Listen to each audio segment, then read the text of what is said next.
Mga ka-welders, kaya nyo po yung tira ko ng laser. Sobrang haba po niyan pero diretso pa rin po. Kung titingnan nyo po, pulidong pulido po yung pagkakabanat niya. Napakahaba po niyan, 3,000 meters po, 3,000 millimeters. Pero diretso po yung pagkakatira. Alam niyo po ang ginawa ko dyan, nilagyan ko lang po siya ng pinaka guide ng bala ng laser. Ginrind ko po siya ng pangputol kaunti, inukabang ko po yan para dire-diretso po yan. Tingnan niyo po, tuwid na tuwid po ang pagkakatira. Yan po. Yan po yung pagkakatira niya, pulidong pulido po.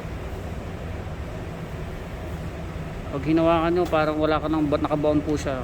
Kasi nilagyan ko po siya ng pinaka-ukab. Yan po, parang wala na po siya. Kahit di na po grinder yan, i-grinder nyo lang po yung corner nya para ira-round nya. Ganyan lang po ang bumanat ng laser. Tuwid na tuwid po, pulidong pulido po, ang tibay po nya. Kasi may pinaka-ukab po siya sa loob. Pag grind mo siya, yung corner na lang po, parang ibibilugin mo siya para hindi siya matalim, para hindi makasugat ng kamay. Ito, hindi nyo na po kailangan grind kasi lapat na po siya flat.